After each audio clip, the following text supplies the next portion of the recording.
listeners. It's time for the greatest hour of wrestling podcast you'll ever listen to. This is Something Else with Ari and KJ, episode number 004. Today, we recap NWA Worldwide Wrestling from January 12, 1985. To join me on this endeavor is my co-host. He's cheeky with a capital K. He is KJ. So I think that would mean I'm Kiki. It sounds like you're saying kinky. Kiki, as in like Kiki, like the name. Yes. I do not have a delivery service though, but maybe sure? someday. I know I am not Kiki and I do not have a delivery service, but you never know. Maybe someday. You don't deliver for Uber Eats? No, I do not. I just need to get a broomstick that flies. Nice. If you get one of those, could you lend it to me sometime? I don't know. I get it. You know, you gotta have special training to fly a broomstick. Yeah. Alrighty, so we're here to talk about NWA Worldwide Wrestling. Before we do that, let's tell you about all the places you could hear us on if you're not happy with where you're listening to us on. You can listen to us on angrymarks.com, YouTube, tinyurl.com/somethingelsepod, Spotify, Apple Podcasts, Google Podcasts, Podbean, Castbox, Overcast, Pod Paradise, Castro, Podbay.fm, and Radio Public. And as I mention on every show, these are all very real places. And I believe you this time, so. Wow! We've improved things since Sunday. Character development. Yes, we're evolving as characters. And so we're talking Mid-South, or no, we're talking about Mid-South, we're talking about NWA Worldwide this week. You know, this was an episode. It was one of the most episodes of all time. Of all the episodes we watched, this was one of them. It really was. And so we'll get to that here in just a minute. And then later on today, we will have some fun talk about the time KJ and I trained to become wrestlers. Yes, it happened. And it was glorious. Mostly fun. Some pain. A lot of pain. A lot of pain, actually, but you know. KJ got like 6 or 7 concussions. I'll talk about my long-term injury later. Yes. Speaking of long-term injury, KJ, if I were to talk about linguine and clams, is that going to traumatize you too badly? As long as it doesn't activate anyone, let's just leave it at that. We should be fine. You want to tell that story? Is it appropriate to tell that story? We can make it PG. Okay. Well, this happened. I want to say a couple of weeks ago or last week. Yeah. I don't know. I think my mind blocked out the trauma. But as the people are listening to this, it was 2 weeks ago. Okay, so it was 2 weeks ago. All right, you be a good witness. So it was 2 weeks ago. We was at me and Aria. We were at the bar, just hanging out over the weekend, and we were at the bar. We were on the deck, and it's for context. The bar is next to the ocean fronts, next to a seafood hut. So when it gets humid, it tends to have a, let's say, pungent ocean smell at times, and you could smell it really badly outside. And to make a long story short, this guy was out there. I don't know if he was drunk. I think he had to be. But he was basically like opening up with the usual stuff like, you're cute. I always thought you were cute. And automatically that instantly puts me on guard when someone says something like that to me. And I remember saying, oh, wow, it smells like linguine and clams out here. And the next thing I knew, this fine gentleman took off his pants, like pulled down his pants and mooned me, to say the least. And and Aria was my witness. So she got the front end view, but I believe you turned your head. I did. Technically, I saw nothing because I turned my head. Okay. He had a decently long shirt tail, but yeah. And I just kind of left after that because, yeah. And so now it's a running gag between us that if you talk about linguine and clams, someone is going to drop trow, as Aria says. Now, we should mention the linguine and clams thing because we said it kind of smelled like linguine and clams. And well, that's what it reminded me of. Yeah. And so that's where the linguine and clams thing comes in. And this guy just stands up, like, without, like, any real warning. He said, "Oh, my butt smells better than this," which, I mean, yeah, sure. We all kind of make that joke that, we smell better than the stinky fish smell. But it's never encouraged anybody to stand up and drop trow. Like, at first when it happened, I was kind of, I was disturbed, to say the least. Like, ew, why the hell would you do that? But now I just can't stop laughing about it at the audacity of that man to do something like that. So what we're saying is if you ever see KJ or I out at a bar, please do not drop trow in front of KJ. Well, to be fair, if we say the code word and activate someone, is it really their fault at that point? It could be a robotic, response. Like when we talked about it, I nearly stood up and dropped trow. So. I know. Linguine and clams is a very, it's an aphrodisiac kind of word. It's a triggering phrase. It really is. Hopefully they never say it over like a loudspeaker or like they broadcast it over a news outlet, because I think that would cause worldwide catastrophe. Imagine watching CNN and the anchor just stands up and drops his pants. This is Anderson 360 and I'm dropping trow. Oh, that's even better. He announces he's doing it while he's doing it. And then later on, when he's later reporting on this, and they put the little box up in the screen next to him, it's a box of just his rear end. Anderson Cooper signing off.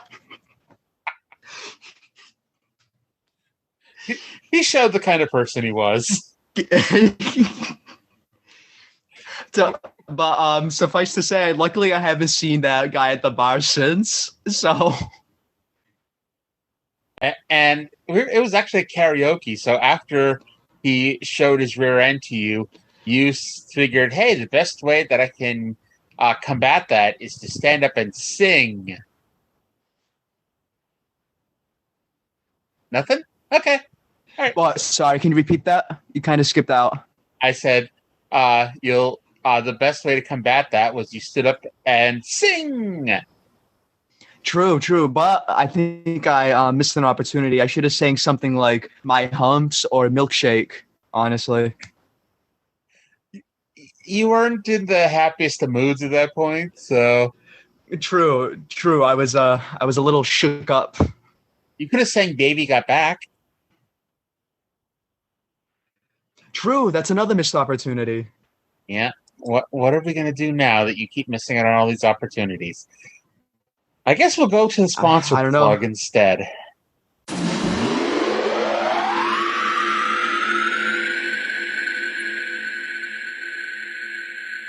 This podcast is sponsored by the amazing people at BetterHelp. Now, I know what you're thinking. It's time for the sponsor plug, so I'm just going to fast forward 3 minutes. However, what if I told you that the next 3 minutes could potentially save your life or the life of someone you love? If you think you might be feeling depressed, stressed, anxious, or overwhelmed, BetterHelp is here to help. BetterHelp offers licensed therapists who are trained to listen and help you in a private online environment at your convenience. Take it from someone who went through their own mental health crisis. Sometimes you don't feel comfortable talking to family or friends. It can be beyond helpful to have a therapist you can trust and who can help you get through everything. BetterHelp has a network of over 20,000 therapists with a broad range of expertise that will give you access to help that may not be available in your area. All you need to do is fill out a questionnaire with your specific needs, and they will match you with a therapist in under 48 hours. If things aren't working out with the therapist that they match you with, don't worry. You can request a new therapist anytime at no additional cost. Over 3 million people have already taken charge of their mental health with an experienced BetterHelp therapist. And right now, you can get 10% off of your first month by going to betterhelp.com/something else. That's betterhelp.com/something else.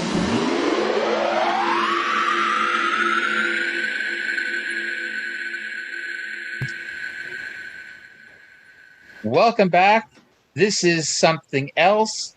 This is Arya and KJ, and we're talking about NWA Worldwide Wrestling from January 12, 1985 at the Shelby, North Carolina Rec Center. Now, the taping date I was unable to find, but if I had to assume, based on what happens here and what happens on nearby cards, I'd say it was around the 8th or 9th of January that year. KJ, any pre-show thoughts heading into this one? No, not yet. Alrighty, so we start off the show with footage of the Don Kernodle Ivan Koloff cage match like I talked about last week. And we just see a brief clip of this and it gets further explained later, but we see someone ripping off the cage door and attacking Ivan and Nikita, who had gotten into the cage, and saved Kernodle from a 2-on-1 beatdown. After the intro, we get our first match, Manny Fernandez and Magnum TA versus Joel Deaton and Jeff Swords. David Crockett is here this week, and one of the first things he does is announce that we have new six-man tag team champions. It's Ivan, Nikita, and Russian sympathizer Crusher Khrushchev. I noted, I don't know if you found this weird or not, but Manny is one half of the tag team champions, but he's not teaming with Dusty. He's teaming with Magnum here. I didn't notice that. Yeah.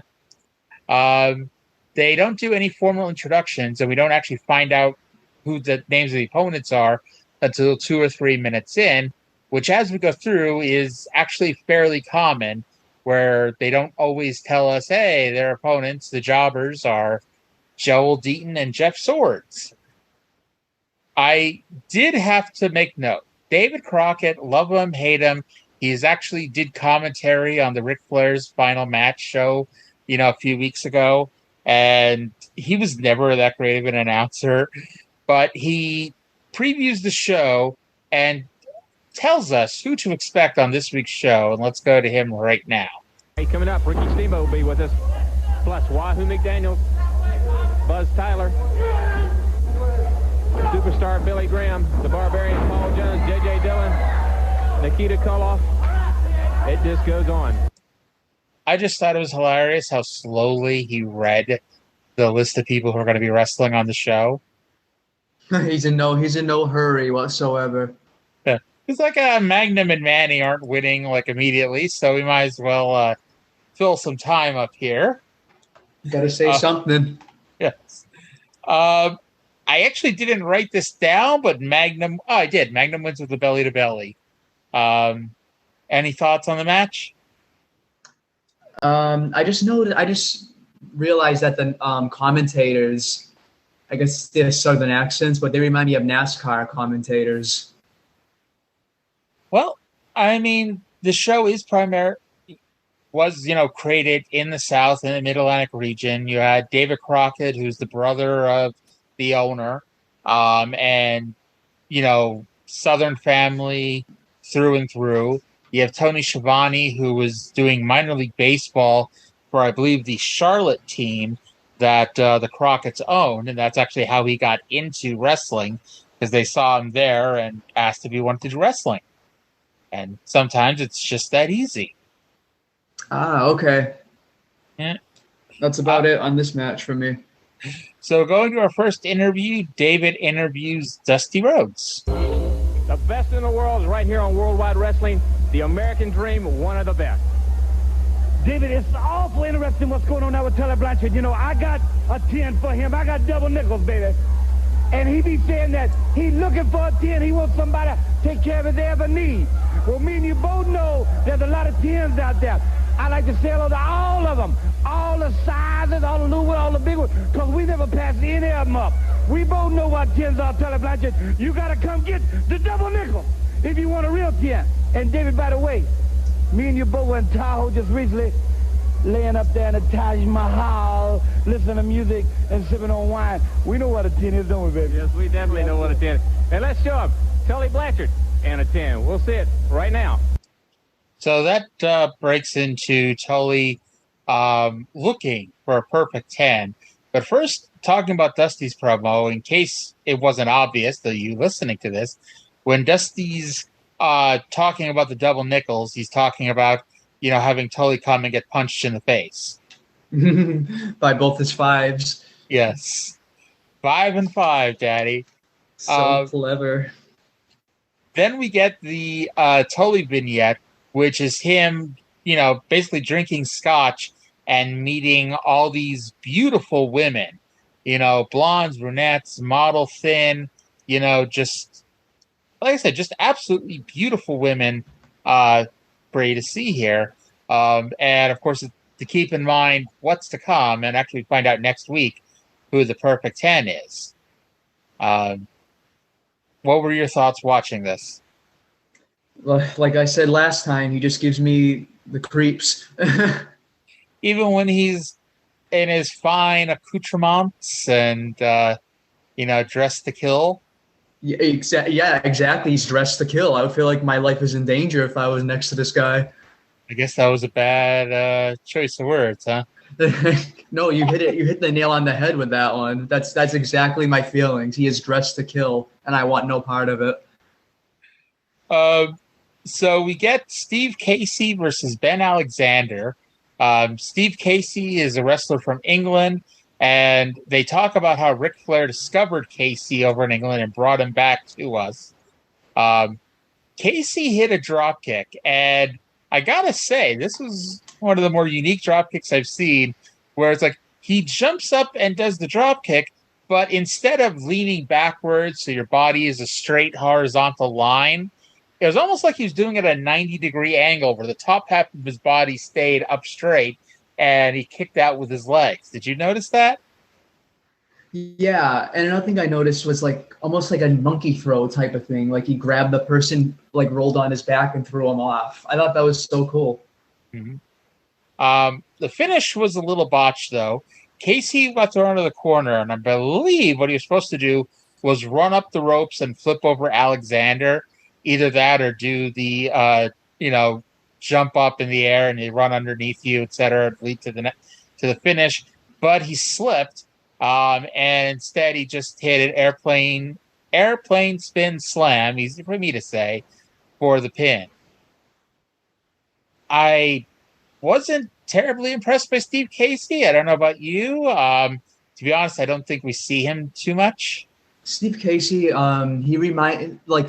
he looks like the guy from Top Gear, Hammond. He looks just like him with the white hair. That's the first. I was like, oh my God, it's the guy from Top Gear. He looks just like him. Well, I'm sorry to tell you this, KJ, but it was not the guy from Top Gear. You know, I kind of figured that, but. Are you sure? I mean, I don't know about you, kid. So we've got some local promos. First with Nikita Koloff.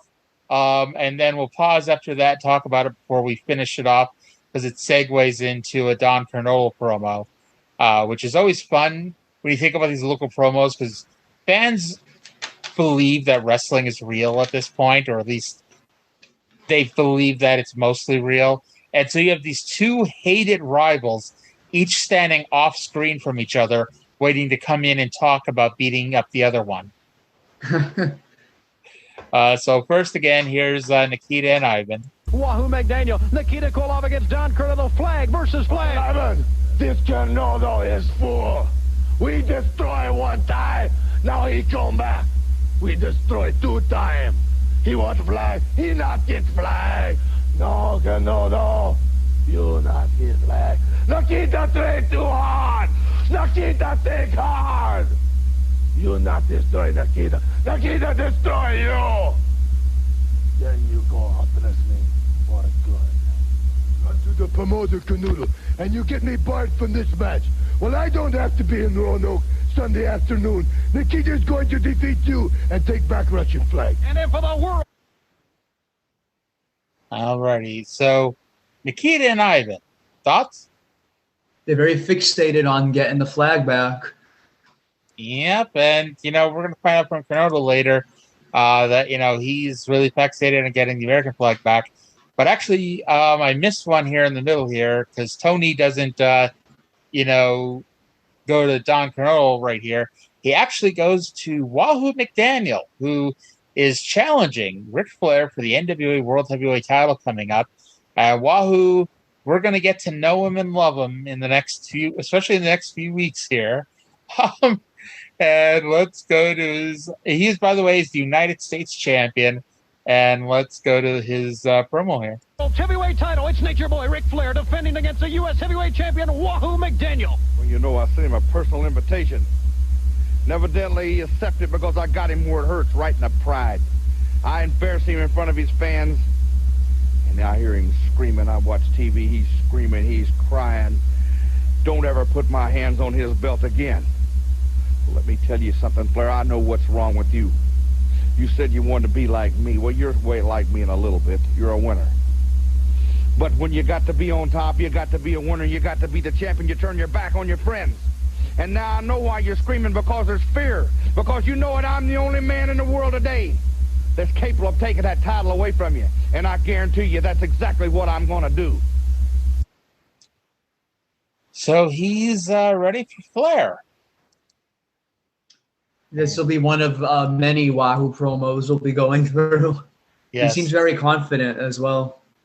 He is. And, I mean, we kind of make fun of the fact that Wahoo's going to be featured prominently in the promo department over the next few weeks.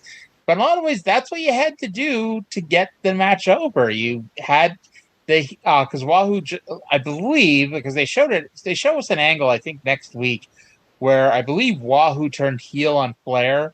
But then you hear some of his promos. Not all of his promos really sound heelish. I don't know if you've noticed that or not. And I thought at first it was going to be a babyface match for the world title, but it wasn't. Do you have anything else to say about that one? I do not. All right. So we continue our promos, and this isn't a local promo. It's a live studio promo with Don Kernodle and Ricky Steamboat. And this is more, I guess, it's not Russian propaganda. I guess it's closer to American propaganda against Russia here. Hey, the Russians are always our enemy, no matter what year it is, I guess. Oh, yeah. Let's send it over to David Crockett here. It's a great pleasure in welcoming Ricky Steamboat and John Kernodle. Mr. Crockett, the other night, one of the greatest things I've ever seen. It took more courage and more fortitude than any man I've ever seen. Fellow Americans, I'm talking to you. Ricky Steamboat came to my aid in a cage. And Ricky Steamboat, I want to thank you from the bottom of my heart for what you did. And let me tell you something, any time that I can help you in anything, I'll be glad to do it. You're a great American. God bless you. And I appreciate it from the bottom of my heart. Thank you a million. You're welcome, Donald. I can comprehend what you're talking about when you have to go against 2 against 1 all the time. It seems as though that when you get somebody locked up in a cage that you wouldn't have to worry about that. It was designed to keep people out as well as keep them in. Nikita made his way in there somehow, getting the key, making his way in there. I felt no other way to try and go in there and help you out, Don. I appreciate it. You had just said that anything that you can do, any way to help me out. We're going to see something a little bit later on, but let's see this first. All right, let's show you exactly what happened in the match that they're talking about. And, Ricky, I'd like for you to talk over it and explain it to the fans, if you would. Well, as you can see, this is Nikita coming into the cage right here. Ivan has just thrown the referee down. Right here, they got Don Kernodle hanging him with the chain. Ivan Kolov's trying to go for the flag, and I'm giving it all I got, and I didn't know I had it in me. I guess the adrenaline starts pumping. took the door off the hinges, and then I came into Don Kernodle's aid. I was just caught in the middle, but as a true American, and the way I look at it, Don Kernodle's a true American also, and we're going up against a force here, not two Russians, two communist people that do not belong in this country, two communist wrestlers that have come in this way and making a laughing stock of the American wrestlers as well as the fans. All right, Ricky, we saw that. You said, what happened to you? All right, I know it, but what happened to you with the Koloffs? What happened to you later? I was out here with Bob Caudle, commentating. Ivan Koloff was wrestling on TV, and all we were doing was just talking back and forth. I was making remarks about Ivan Koloff, such as the man has been around, and the world championship titles that he's held. His track record speaks for himself. After that particular match, I was standing there with Bob Caudle. He was in the middle of the ring, issuing a challenge to myself. Well, you know, a little bit of pride's involved. The fans. I answered that challenge, but before I could get to the ring, this is what I want the people to see. All right, so I'm not going to play that, but what happens here is they show us a shot from Mid-Atlantic Wrestling, where, as Ricky said, that Ivan had finished a match and challenged Ricky to come out and wrestle him. But as Ricky got to the ring, he was attacked from behind by that horrible communist, Nikita Koloff. My guy was so American, he tore the cage off its hinges. Yes, it's the power of America. He's got the red, white, and blue running through his veins. Yes, he does. Yes. And so, yeah, and I just loved two things. One, that he kept calling him Donald. That I thought was great. And that apparently even his partner can't say Kernodle and keeps calling him Kernodle. Kernodle. Yes. Is Kernodle really that hard? What's it really? Kernodle? Kernodle. Oh, I thought it was Kernodle. That's what I've been calling him. Kernodle. There's one O in there, and they're pronouncing two of them. I was waiting for Donald to call Ricky Richard, but sadly it didn't happen. And we then get Ron Bass versus Mike Davis. Not a whole lot to it. J.J. Dillon's in Ron Bass's corner, and he trips Mike Davis from the outside, and Bass pins him with a power slam. I always love when the manager trips somebody, and the referee looks around like, what happened? Why is this perfectly healthy wrestler suddenly on the ground? We'll never know. Yeah. And it's like, it happened in TNA once. It was just ridiculous. I think Chris Harris was involved, and he's running off the ropes, and somebody from the outside pulls down the top rope. He flies out of the ring, and whoever was on the outside threw him into the guardrail. And then the referee's like, oh, what happened? And you have to think, like, if this was a shoot, what did the referee think happened? That he backflipped over the top rope and threw himself into the guardrail? It was a little botch, you know. Just a little bit of a botch. Coming to Botchamania 10 years ago or so. So the match between Ron Bass and Mike Davis was nothing, but the angle that came afterwards was great. And we're going to play it here for you here. It's after Ron Bass picks up the win. Going to be it. Wait a minute, stay with it. There's Slater. Stay with it. What's he doing? That's Dick Slater. That's Dick Slater. He's stuffing some paper. Something down his...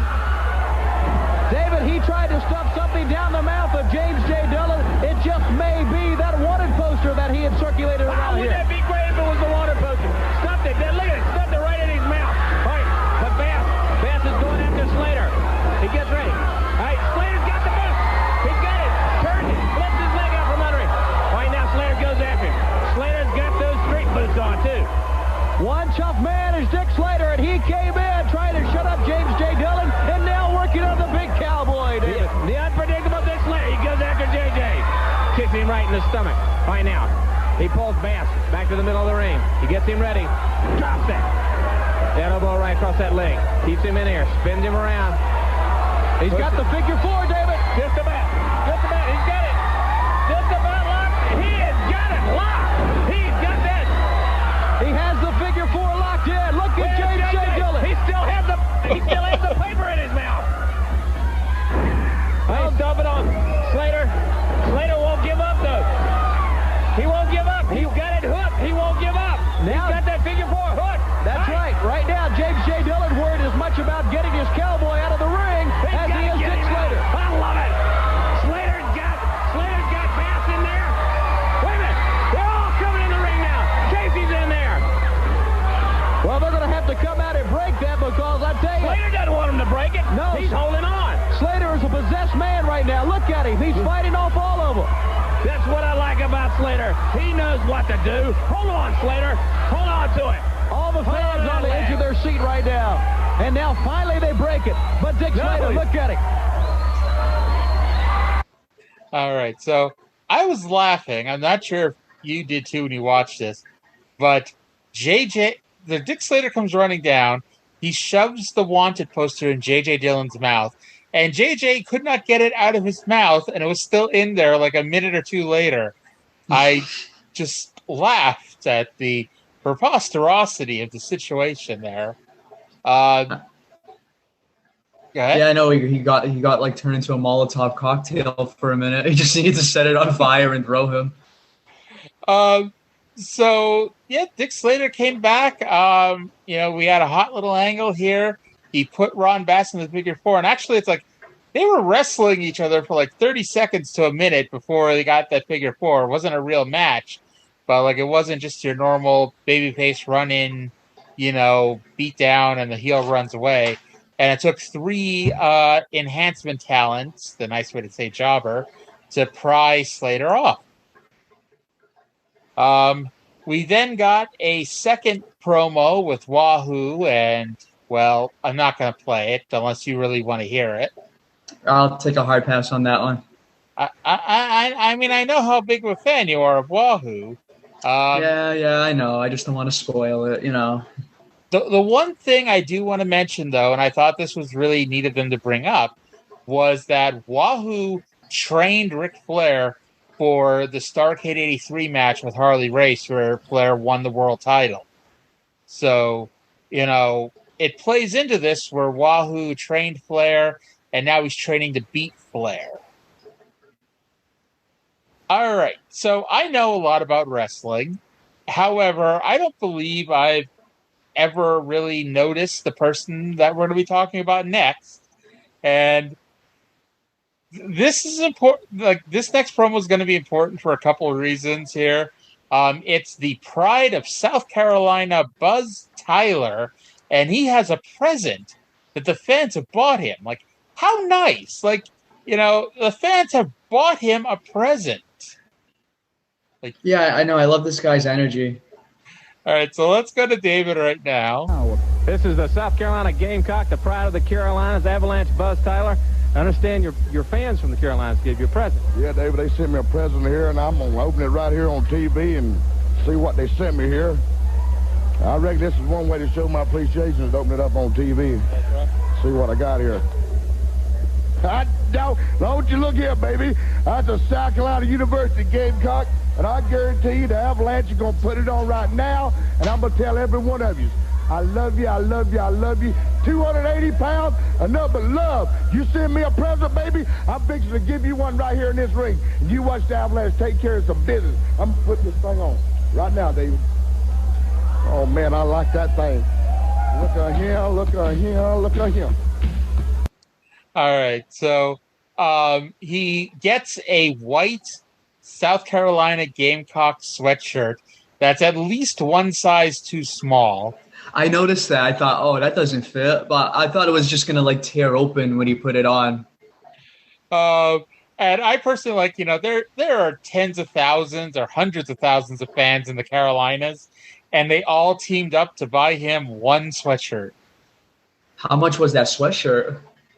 I mean, probably at least $50,000. I mean, I bet, yeah. Made in the good old US of A. Yeah, you can't just get a South Carolina University sweatshirt, anywhere. I know. I bet they sell it on eBay for like at least $500K now because It's a rarity. Oh, I figured it was into 7 figures. Like $500K may be the starting bid. Yeah. Now, Buzz Tyler put his shirt on and went to the ring for his match, where he immediately took his shirt off. I know. By the way, I want to give you a little hint for what's going to happen in the future. Keep in mind that the sweatshirt that the fans all graciously bought him was white. Uh-oh. We then get, and this is when I texted you going, oh my God, I can't wait until we talk about this episode. We then get our third Wahoo McDaniel promo. So far, we've had 0 Ric Flair promos, but we've had 3 Wahoo promos, and it's split in half where he cuts a promo, and then they show the angle, and this is the one that I wasn't sure if it was this week or next week, where Wahoo attacks Flair and throwing him into the ring post, making him bleed. Of course, it's Flair, so he bleeds just, walking down the street. And then they come back, and that's where we're going to pick up here with them coming back to complete Wahoo's promo and go from there. It, of course, was when the Nature Boy was not looking, and I guess that's what you call making the champion sit up and take notice. Well, how do you know he's not looking or not looking? I came down to the ring, I looked him right in the eye, and I gave him every opportunity to defend himself.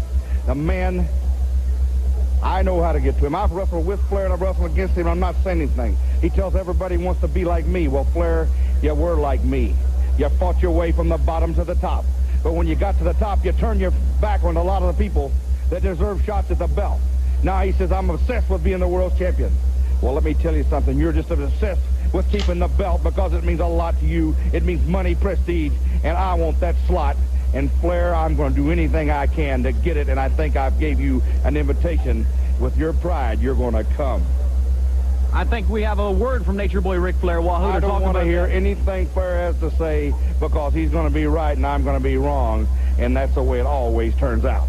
Okay, let's talk to the heavyweight champion of the world, Nature Boy Ric Flair, about that confrontation with Wahoo McDaniel coming up right now. Rick, Wahoo McDaniel jumped you from behind. He says that he is the world heavyweight champion. You have the championship belt back now, but he says he is still the champion. You know, Dave, I don't even know where to start with this. You see, there are certain people in our sport that you respect because they have been a man, or they are a man, or someday in their life they're going to be a man. Now, let me tell you about Wahoo McDaniel. You see, he was all-pro 7 years in professional football. He was an All-American in college. He came into the greatest sport in the world, professional wrestling, and he never took a back seat to anybody. He climbed to the top because he worked hard, and he swept, and he paid the price to get on top in the sport. Wahoo McDaniel was the man. And when I started wrestling, I wanted to be just like Wahoo McDaniel. I wanted to walk around every big city in this country and have them say, there goes the kind of man that represents professional athletics the way a man should. But you see what's happened to Wahoo? If he can't stand being second best, he's the U.S. champion. And brother, wearing the U.S. title means you're the number 2 man in the whole wrestling world. Second to only one. The world champion. Wahoo, I got the belt back. But I don't want it back if you're a better man than me. Just show me. And I'm not saying wrestle by the rules. Forget about the rules. Just get the ring and be a man. Look at me in the eye. Tie up with me. Chop me, punch me, kick me. But go into this face to face and give me an opportunity.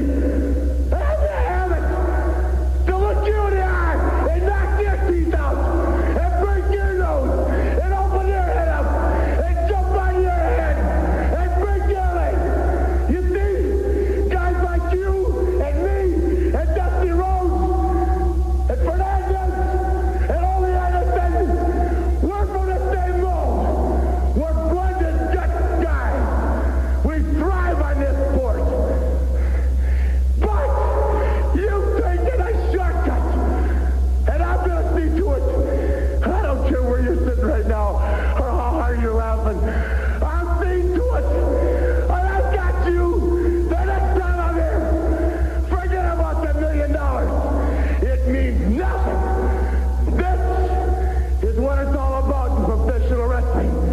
This is mine. And I'll tell you right now, Wahoo, you will never put your hands on this again. Unless you're man enough to leave me laying in the middle of that ring. Woo! That was a fantastic promo, in my opinion. What do you think? Oh yeah, I thought it was great. He didn't mess up. He was just very hype. And even Wahoo, I thought, this promo was a lot better than his local promo earlier, because, it in some way, especially when you compare the two, the local promo was kind of stale versus the live promo in front of the fans, where he's a lot more animated. He's more, out there and, talking about what he's going to do to Flair.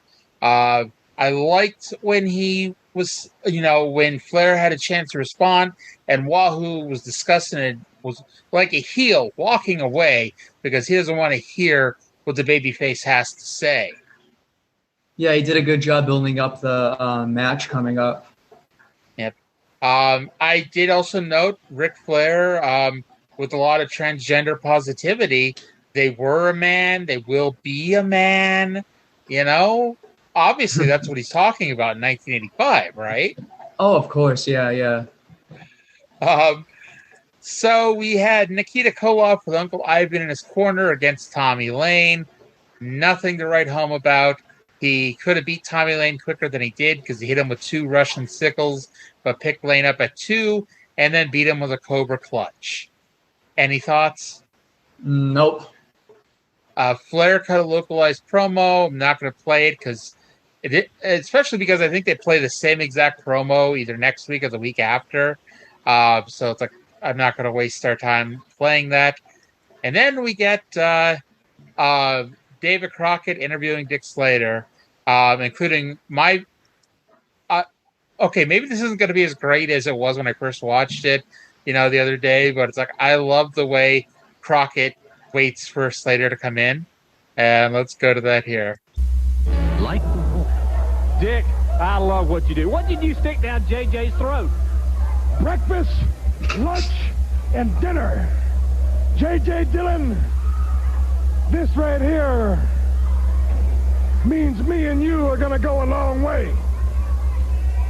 See, for a long time in professional wrestling, I hunted a lot of people, and I put a lot of people out of professional wrestling. Now, with all the top people there is in this area, and with all the money you got, you have yet to put me away. Now, you are wasting your money, and you are wasting your time, and you're wasting my time, too, because I know what you're trying to do. See, because I know that you are trying to put Dick Slater out of professional wrestling. The reason why is because you are scared. You are scared of me. And you better reach down and you better start calling your reinforcements in. And I don't care where you get them from, but you better get somebody a lot tougher and a lot meaner and a lot nastier than Dick Slater can be. And Dylan, every time I see you, I'm gonna make you eat one of these until you find somebody tough enough for me to fight. And you keep it up, Dylan, and I'm gonna put you out of this area with a broken leg if I have to, just like I tried to do it to Ron Bass. Come and get me if you can. Okay, maybe it wasn't as great as when I first watched it, but I marked out when David just says, Dick! And like the longest 2 seconds ever before Slater comes walking in. Slater was good here. I did have to laugh, though, because the whole point is he's mad because J.J. Dillon is trying to find people to put him out of wrestling. The reason why that's funny, and I know some people know what I'm about to say anyway, but in 1983, about a year and a half before this, Dick Slater was one of the people that Harley Race used to try to put Ric Flair out of wrestling. So, you know, yeah, do as I say, not as I do, I guess, you know? Of course. Any thoughts on that promo? No, nothing. All right. So then we get our main event, for lack of a better word. Superstar Billy Graham and the Barbarian, with Paul Jones in their corner, versus Mark Fleming and Sam Houston, who I don't believe were named during the match. The heels, now, I told you before that Graham had switched to his karate gimmick here. The heels come out to "Everybody is Kung Fu Fighting." Dun, dun, dun, dun, dun, dun, dun. Like, you know, what a great heel theme, am I right? Oh, definitely. So Graham used great karate moves like the side headlock and the turnbuckle smash. And during the match, Paul Jones joined commentary and said basically the reason why he got wrestlers to manage and got out of wrestling himself was because he could beat anyone one-on-one, but no one would wrestle him one-on-one. You know? Sure, Jan. Or Paul, one of the two.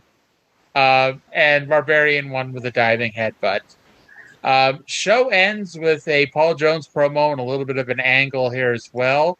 We'll play that and be back afterwards to finish things up. The winners, the Barbarian and Superstar Billy Graham, managed by this man, Paul Jones. You think that don't scare a lot of wrestlers?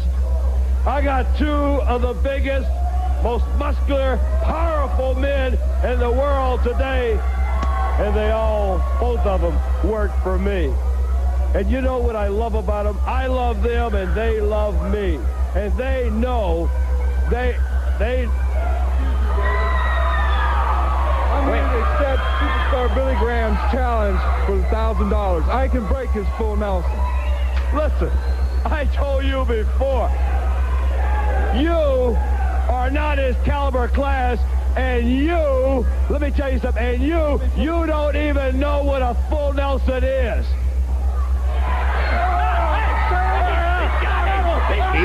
He put Paul Jones in the full Nelson. He got Paul! What happened, Paul? Are you all right? Paul Jones has just been hurt. He had a full Nelson. Hey, Bring him back. I'm sorry. Bring it. Starship. Bring the Starship back. Get in there.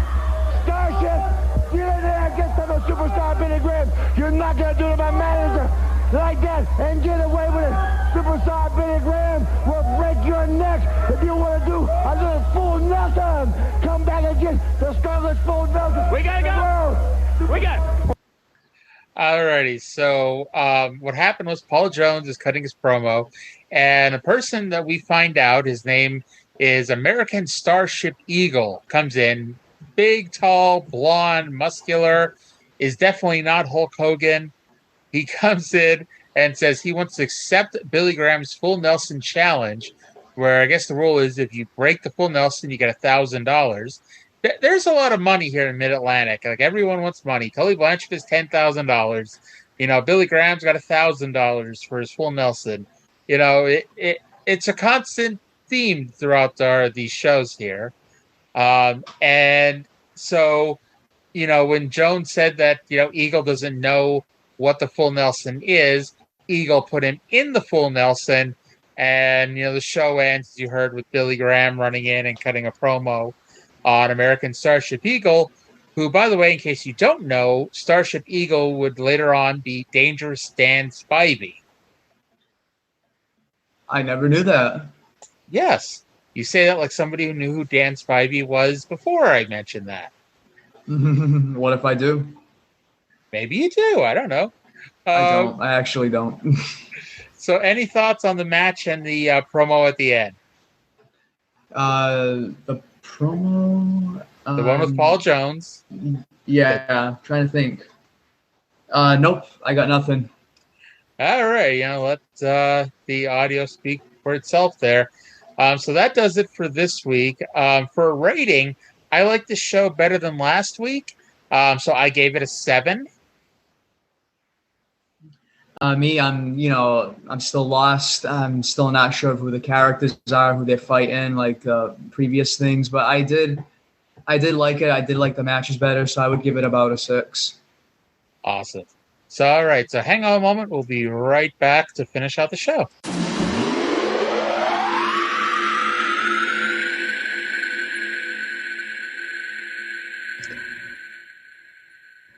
And welcome back. It's Aria and KJ.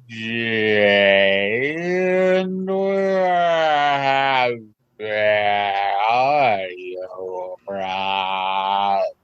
Okay, are you really talking like this, or is my internet like dying on me again? I just started talking like that. I don't even know why. Okay. I was like, no, come on, not again. Why are you doing this to me, Verizon? I don't even know what caused me to do that. I just. Alrighty, so really this time, welcome back.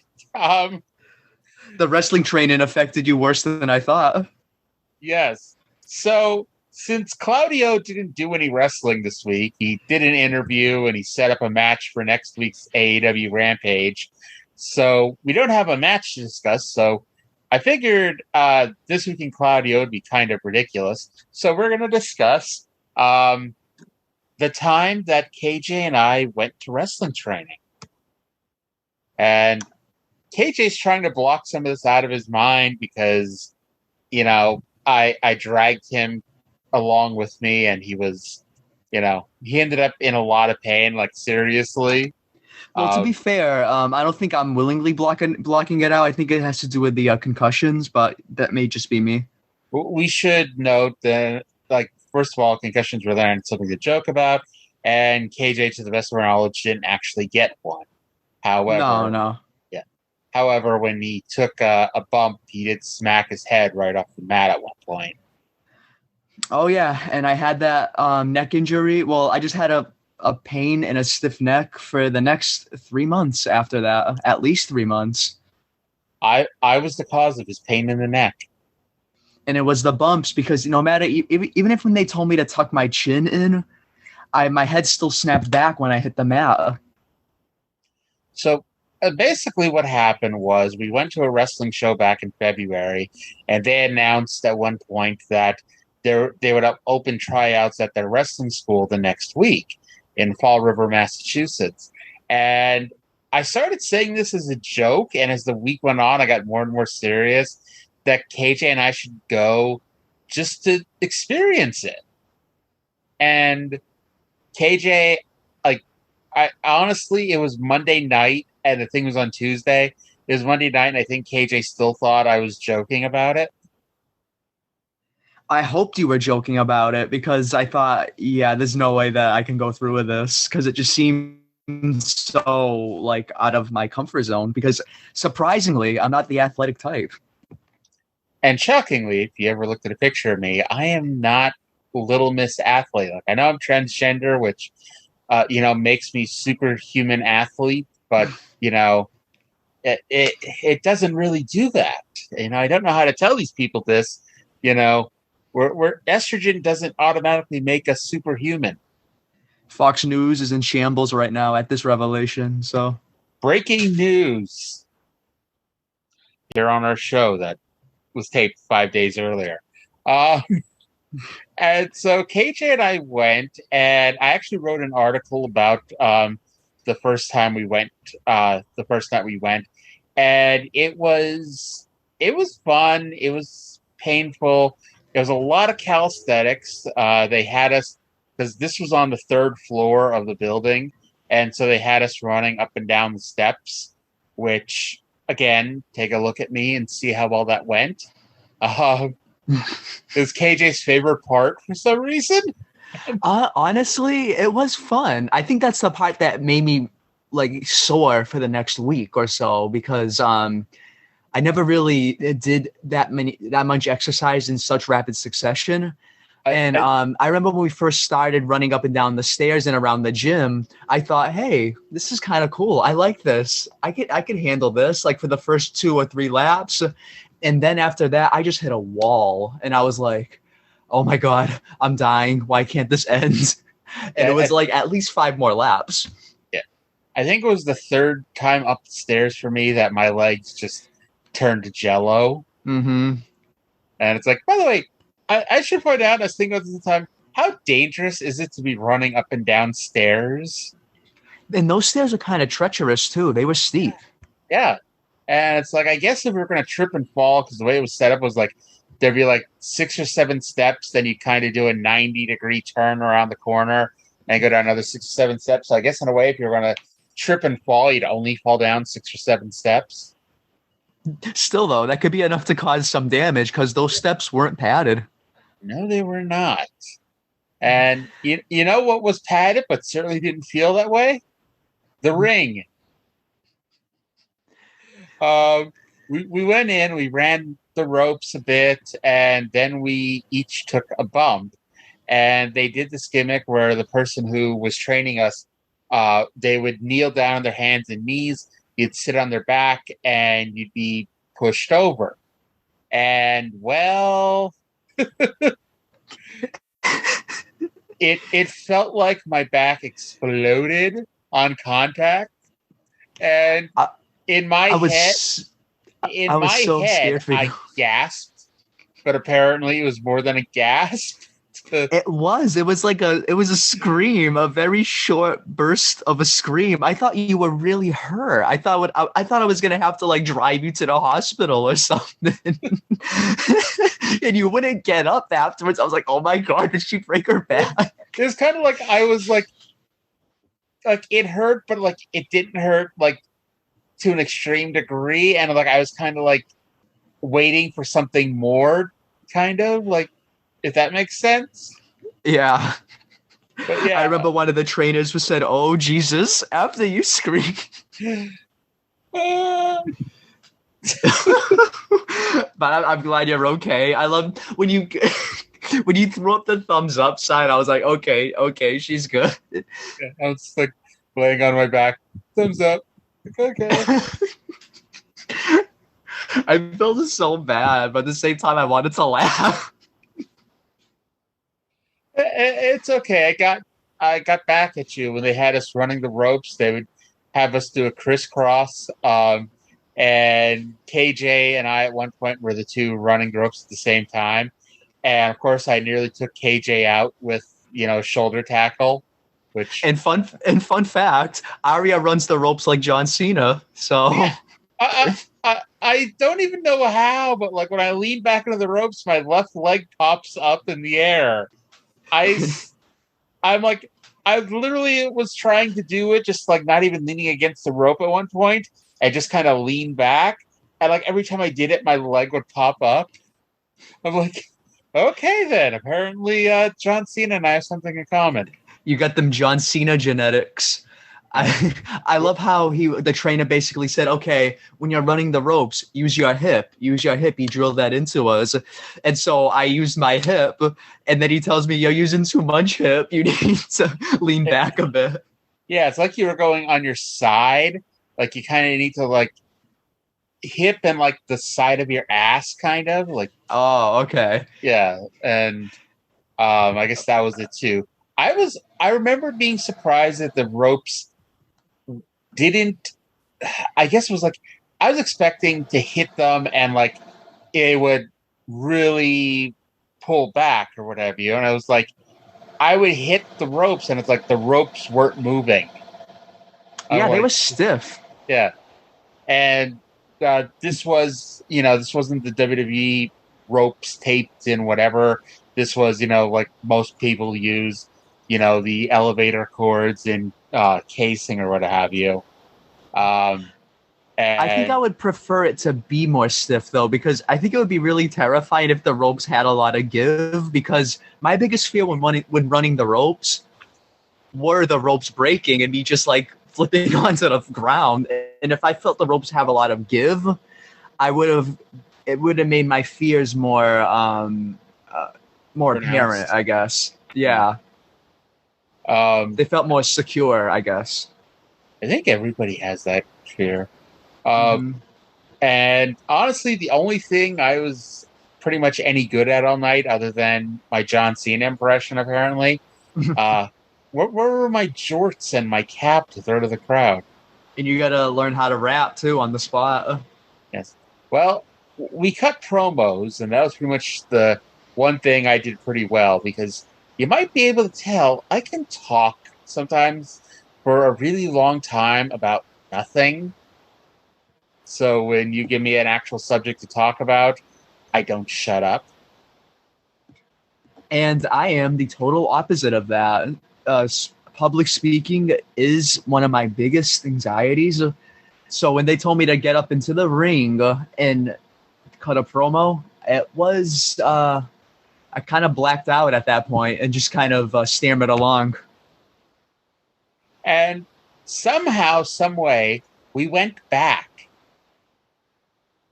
And they told us that we could take 2 more training classes for free before deciding whether or not we wanted to pay. And so we went back. KJ went back once. I went back twice. And it was, you know, it was a lot. It was more of the same, you know, and it was, you developed a, I guess I'll say it's like, even though it's like, I think we all respect pro wrestlers as great athletes, like it took it to another level actually getting in the ring those couple times. Oh, yeah. Yeah.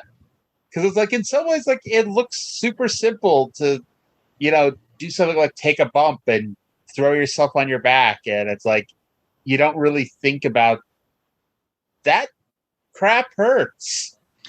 It really does. And the ring is much taller than I expected. Like the ropes are very high. Then again, I am on the shorter side. So, well, I think also like they set up the ring higher because like the apron was a bit higher than, you know, I think a normal ring is. But so even the ropes in general for me were higher than I thought. And it was like, and I'll tell you, the first bump was horrible. The second bump was horrible. The third bump was horrible. The fourth bump was horrible. However, the level of horribleness, the level of pain goes down in each successive bump. I'm gonna, for personal experience, I'm gonna have to disagree with that one. Well, from personal experience, I found it was less painful, or maybe I was just taking better bumps, because the last night they had us do the thing where we all kind of crouch down holding the rope, the middle rope, and then fall back from there, and that's what I was doing that last night when you weren't there, and ultimately, like, it was a lot of fun. We learned a bit, we took a few bumps, we found a better appreciation of what goes on in the ring. And there was also a casket there. Yeah. So I thought that was really convenient. If someone takes a really bad bump, bam, just get in the casket and right to the cemetery. Yeah. Yeah. It's like, literally, it's like, there was like a doorway with like a bit of a perch on top of the doorway. And for no real reason at all, here's a casket. Very menacing. But yeah. It's like, I didn't even really notice it until you pointed it out. And it's like, once you see it, you can't not see it. It just kind of, it literally looms over the ring the whole time you're there. So it's a constant reminder of your mortality in the ring. Yes. By the way, we went in, February and March. So it was pretty cold in that, room because they didn't turn the heat on. Oh, I was freezing. Can you imagine how hot it was this month and last month there? Because I guarantee they didn't have AC. Oh my God, that would be even worse. I prefer the cold over just sweating it out. I hate the heat.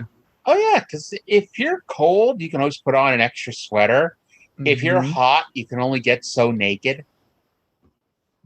Exactly, and you know me, I have like a love affair with my hoodie, so I can't depart with it at all. So summer months are really bad for me. So I can't imagine wrestling in a AC-less room. I didn't think you owned any other clothes. I know you were surprised when you learned I was wearing a shirt under it last night. Yeah. Shocked beyond belief. All right, so you learned something new about me. Yeah, shockingly, we've known each other for like 3-4 years or so. Mm-hmm. So overall, how would you rate your wrestling training experience? I would rate the experience as a 10. I would rate my role in the training as like a 2. And I only got the 2 because I cut 3 pretty good promos. So for me, I would say the experience was definitely a 10. It was something I never thought I could do. I enjoyed it so much. It was an experience I will never forget. But like my in-ring performance, I would say about like a 2.5 maybe. I would go because I was really good at rolling. I liked that. That was my favorite part of the training. You had to. But other than, yeah, I had to one up you. But other than that, I think my wrestling career I'll have to retire from my wrestling career for now. Yeah, I think I know you never really retire in wrestling, but I think I had to hang up the boots. Gotta hang up my tights for the time being. Gotta focus on other parts of my life. And so that's gonna bring us to an end for this week. So KJ, before we go, is there any subject you want to talk about, or we can talk about on a future show? Oh yeah. Honestly, I'm a big fan of the Golden Girls, and I would love to talk about episodes someday or like character interactions. Sure, why not? Let's do that on Sunday when we do the Mid-South show.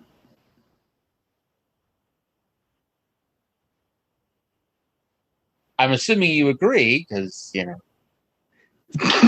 Whoops. Yeah. Talk into the microphone, KJ. It's always helpful. All right. Whoops. Whoops, there it is. Mm-hmm. So that'll do it for this week for another fine, fun, fantabulous episode of Something Else. And, take care. Have a great rest of your week. KJ, say goodbye to the people. Goodbye.